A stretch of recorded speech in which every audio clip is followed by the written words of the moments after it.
Supreme court ने SBI से paper क्या मांग लिए, पूरे देश में भूचाल सा गया। भूचाल सा कहें या मोदी सरकार का कानून को अच्छा कहें या बुरा, तमाम लोग अपनी प्रतिक्रियाएं दे रहे हैं। लेकिन सोचिए, सीएए लॉ को लेकर लोग जो हैं वो सुप्रीम कोर्ट पहुंच गए और सुप्रीम कोर्ट में याचिका लगाई है कि सीएए पर रोक लगाई जाए। और तमाम जो लोग हैं वो मोदी सरकार के खिलाफ बयानबाजी दे रहे हैं, मोदी सरकार के खिलाफ लिख रहे हैं और इस लॉ का विरोध कर रहे हैं। सोचिए किस तरीके से तमाम लोग जो हैं वो अफरा तफरी से परेशान हो गए हैं और देश भर में तस्वीरें आ रही हैं कि किस तरीके से मुस्लिम समाज के लोग जो हैं वो काफी परेशान हैं, चिंतित हैं। सबसे पहले मैं आपको बता दूं सीएए लॉ क्या होता है, इसका फुल फॉर्म क्या है, आखिर लोग जो हैं वो इसका विरोध क्यों कर रहे हैं।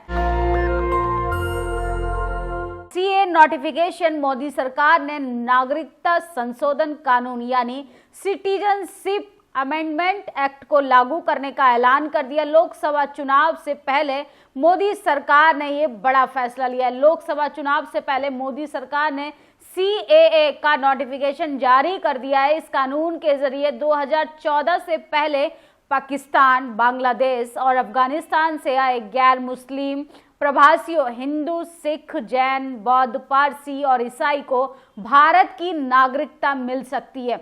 इसके लिए उन्हें केंद्र सरकार द्वारा तैयार किए गए ऑनलाइन पोर्टल पर आवेदन करना होगा। ऐसे में आइए जानते हैं सीएए फुल फॉर्म क्या है और सीएए कानून से क्या बदलाव होगा। सीएए का full form citizenship amendment act है और हिंदी में इसे नागरिकता संशोधन अधिनियम कहते हैं। भारतीय संसद में सीएए को वर्ष 2019 में 11 दिसंबर को पारित किया गया था, जिसमें 125 वोट इसके पक्ष में पड़े थे और 105 वोट इसके खिलाफ थे। राष्ट्रपति ने इस को 12 दिसंबर को मंजूरी दी थी। सीएए के तहत नागरिकता पाने का आवेदन ऑनलाइन ही होगा। इससे लेकर ऑनलाइन पोर्टल भी आप देख सकते हैं कि किस तरीके से भारत सरकार ने अपने ऑनलाइन प्लेटफॉर्म पे किस तरीके से पोर्टल जारी किया है। आप वहां जाकर रजिस्ट्रेशन करा सकते हैं और इसके साथ साथ आखिर क्या क्या बदलाव होंगे।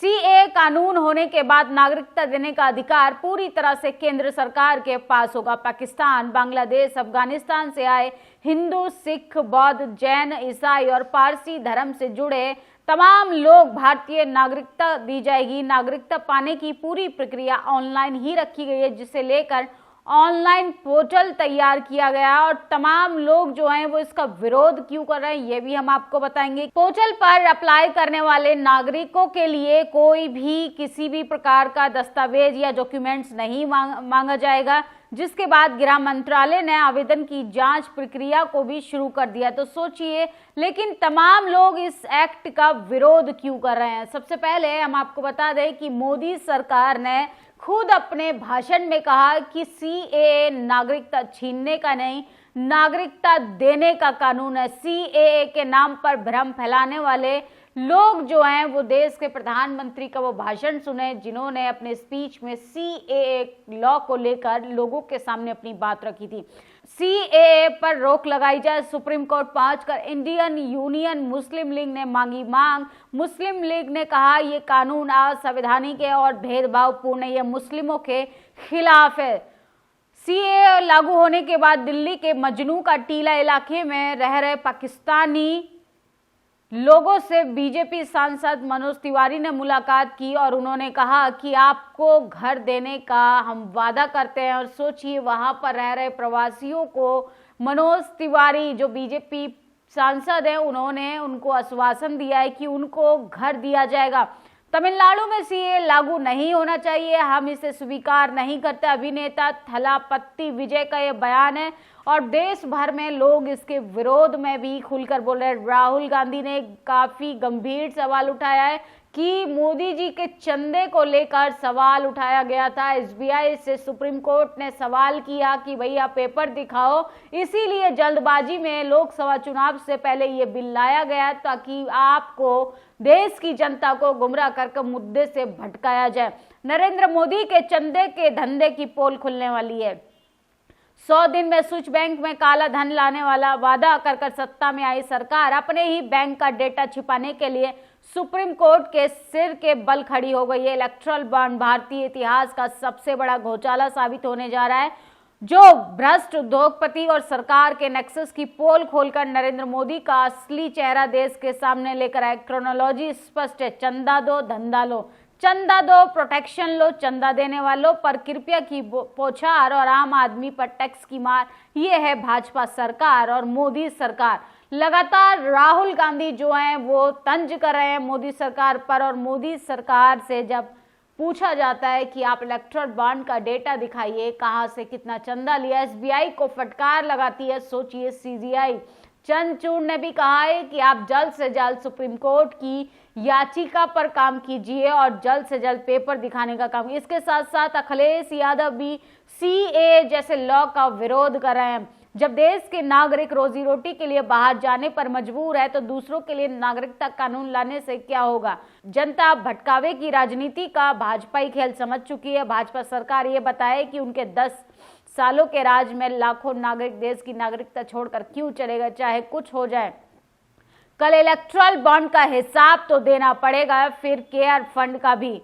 सोचिए, लगातार लोग कह रहे हैं कि मोदी सरकार यानी भाजपा सरकार जो 400 का दावा करती है और कहती है कि 10 सालों में हमने विकास किया, वो पूरी तरीके से फंसती हुई नजर आ रही है। आकाश आनंद ने भी बड़ा ट्वीट किया और बीएसपी सुप्रीमो मायावती ने भी सीए के समर्थन में बात तो कही है, लेकिन सोचिए उन्होंने बहुत ही ज्यादा गंभीर बात भी कही है कि केंद्र सरकार द्वारा नागरिकता संशोधन कानून को अब ठीक चुनाव से पहले लागू करने के बजाय इसको लेकर कानून में जो संदेह है, लोगों में कंफ्यूजन है, आशंका है, उन्हें पूरी तरीके से दूर करना चाहिए, फिर इसे लागू करते तो बेहतर होता।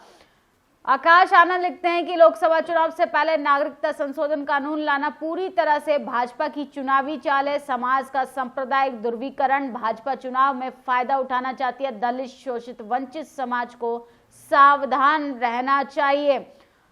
ओवैसी का बहुत बड़ा ट्वीट आया। सोचिए, लगातार लोग परेशान हो रहे हैं, लगातार लोग जो हैं किस तरीके से फिर से कह रहे हैं कि फिर से हमें शाहीन बाग की तरह सड़कों पर उतरना पड़ेगा, फिर से वही धरना देना पड़ेगा, फिर से हमें पेपर दिखाने पड़ेंगे।